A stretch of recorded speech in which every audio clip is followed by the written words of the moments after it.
Circuit ഒരു theatre experience തരുന്ന സിനിമയാണോ? അല്ല.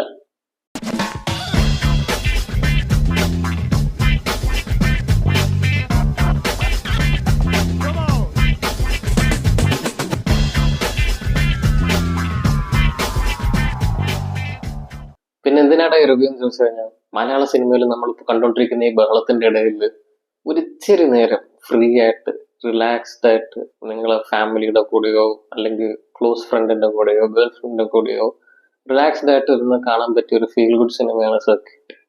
തുടരും ഇറങ്ങി വളരെ സക്സസ്ഫുൾ ആയിട്ട് ഓടിക്കൊണ്ടിരിക്കുകയാണ്. അതിന്റെ കൂടെ തന്നെ ഹിറ്റ് 3 അങ്ങനെയുള്ള സിനിമകളും ഓടുന്നുണ്ട്. ഇവയെല്ലാം ഇച്ചിരി വയലൻസും അതുപോലെ തന്നെ ഇച്ചിരി ഗ്രിറ്റി ആയിട്ടും നമ്മൾ കണ്ടിറങ്ങുമ്പം ഒരു മികച്ച ലാലേട്ടന്റെ പെർഫോമൻസ് കണ്ടിട്ടുണ്ടായിരിക്കും, അല്ലെങ്കിൽ ഹിറ്റിന്റെ സീരീസിലൊരു പുതിയ കഥ കണ്ടിട്ടുണ്ടായിരിക്കും. എന്നിരുന്നാലും ഒരു കൈൻഡ് ഓഫ് വയലൻസ് നമ്മുടെ ഉള്ളിൽ ഇങ്ങനെ ഫീൽ ചെയ്തുകൊണ്ടേയിരിക്കും. സോ അതിൽ നിന്നെല്ലാം മാറി പലർക്കും അഫോർഡ് ചെയ്യാൻ പറ്റുന്ന ഒരു കാര്യമാണെന്ന് വെച്ച് കഴിഞ്ഞാൽ അല്ല, അത് മനസ്സിലാവുന്നുണ്ട്. കാരണം എന്ന് വെച്ച് കഴിഞ്ഞാൽ ഇപ്പം ഒരു മാസം എത്ര സിനിമ എന്ന് പറഞ്ഞ് പോയി കാണാൻ പറ്റും.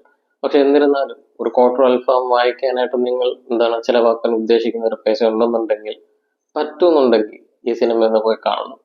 ഇനി ഇത് തിയേറ്റർ എക്സ്പീരിയൻസ് തരാത്ത സിനിമയാണല്ലോ, എന്നാ പിന്നെ OTT വരുമ്പോൾ കാണാമെന്ന് വിചാരിച്ചു കഴിഞ്ഞാൽ ബ്രോ, ഈ സിനിമയൊക്കെ OTT വരണമെന്നുണ്ടെങ്കിൽ ആരെങ്കിലുമൊക്കെ തിയേറ്ററിൽ പോയി കണ്ട് കുറച്ച് പേരെങ്കിലും കണ്ട് മിനിമം കളക്ഷൻ എങ്കിലും ഉണ്ടെങ്കിൽ മാത്രമേ അത് OTT വരത്തുള്ളൂ.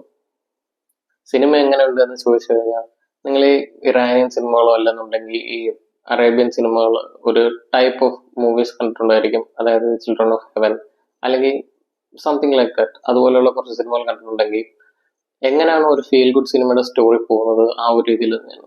ഫീൽ ഗുഡ് സിനിമ എന്ന് പറയുമ്പോഴത്തേക്ക് ഫുൾ ടൈം സിനിമ കണ്ടോണ്ടിരിക്കുമ്പോൾ നമ്മളിരുന്ന് എന്ന് പറഞ്ഞ് ചിരിച്ചുകൊണ്ടിരിക്കുന്ന സിനിമയല്ല ഫീൽ ഗുഡ് സിനിമ.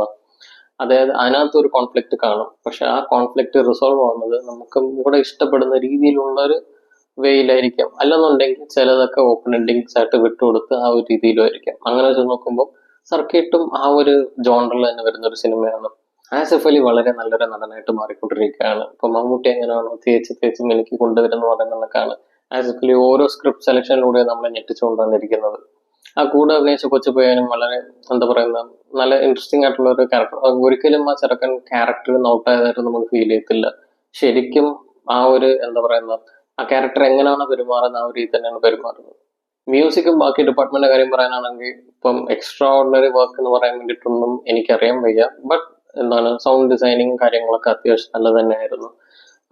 ഡയറക്ഷന്റെ പേസ് ഒക്കെ അത്യാവശ്യം ഓക്കെ ആയിരുന്നു. പിന്നീട് സോങ്സിന്റെ കാര്യം ചോദിച്ചു കഴിഞ്ഞാൽ അത്ര ഭയങ്കര ഒരു ഇമ്പാക്ട് ക്രിയേറ്റ് ചെയ്ത സോങ്സ് എന്ന് പറയാൻ പറ്റത്തില്ല. മേ ബി ഇതൊരു ഷോർട്ട് ഫിലിമിന്റെ ഡ്യൂറേഷൻ ആയിരിക്കുന്ന ഒരു സിനിമ 2 മണിക്കൂറിലേക്ക് നീട്ടി വലിക്കാൻ വേണ്ടിയിട്ട് പ്രൊഡ്യൂസർമാരുടെ ആവശ്യത്തോട് ആ ഒരു രീതിയിലായിരിക്കാം എനിക്ക് തോന്നുന്നു. പാട്ട് സീൻസിനെ മൂവ് ചെയ്യാൻ വേണ്ടിയിട്ട് മാത്രമാണ് യൂസ് ചെയ്തേക്കുന്നത്. ബട്ട് ഇവൻ ദോ അതൊരു ഭയങ്കര ഒരു ഇമ്പാക്ട് ക്രിയേറ്റ് ചെയ്യുന്നില്ല. മേ ബി അത് അങ്ങനെ കണ്ടിന്യൂ ചെയ്തായിരുന്നുണ്ടെങ്കിലും വലിയൊരു ഇഷ്യൂ ഉണ്ടാവുമെന്ന് എനിക്ക് തോന്നുന്നില്ലായിരുന്നു. ഇനി സിനിമ കണ്ടിട്ട് റിവ്യൂ കാണാൻ വന്നിരിക്കുന്നവരോടാണ്, സ്പോയിലറാണ്, ദയവേദി ഭാഗം തൊട്ട് സിനിമ കണ്ടിട്ടുണ്ടെങ്കിൽ മാത്രം ശ്രദ്ധിക്കുക. സിംബോളിസം, അതായത് ഈ സിനിമയ്ക്ക് ഈ പേരിട്ടത് തൊട്ട് അതിനകത്ത് ആ ഒരു ആ കൈ പിടിക്കുന്ന രീതി തൊട്ട് നിങ്ങൾ കണ്ടു കഴിഞ്ഞാൽ വളരെ ഒരു ഇൻട്രസ്റ്റിംഗ് ആയിട്ടൊരു സിംബോളിസമാണ്. ആൻഡ് ഈ ഓരോ മൈന്യൂട്ട് ഡീറ്റെയിൽസ് ഭയങ്കര ഗ്രൗണ്ടഡ് ആയിട്ട് എടുത്തുകൊണ്ട്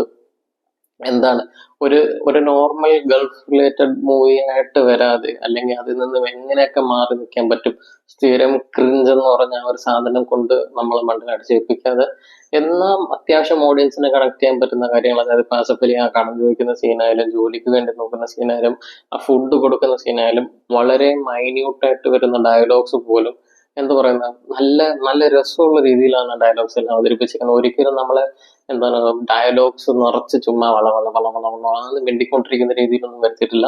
നമുക്ക് കേട്ടാൽ ഇഷ്ടപ്പെടുന്ന രീതിയിൽ വളരെ നാച്ചുറൽ ആയിട്ട് ഫീൽ ചെയ്യുന്ന രീതിയിലാണ് ഡയലോഗ്സ് പോയേക്കുന്നത്. ഓവറോൾ നോക്കി കഴിഞ്ഞാൽ ഒരു 10 ഞാനൊരു 7.5 അല്ലെങ്കിൽ 8 തന്നെയാണ് ഈ സിനിമയ്ക്ക് ഞാൻ കൊടുക്കും. കാരണം എന്ന് വെച്ച് കഴിഞ്ഞാൽ അത് റിലീസ് ചെയ്ത ഈ ടൈമാണ്.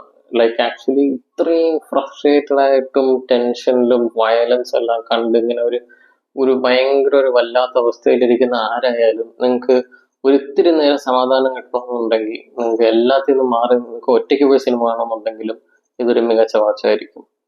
ഇതുപോലുള്ള വീഡിയോസ് ഇനി കാണുന്നതിനായി ഈ ചാനൽ സബ്സ്ക്രൈബ് ചെയ്യുക.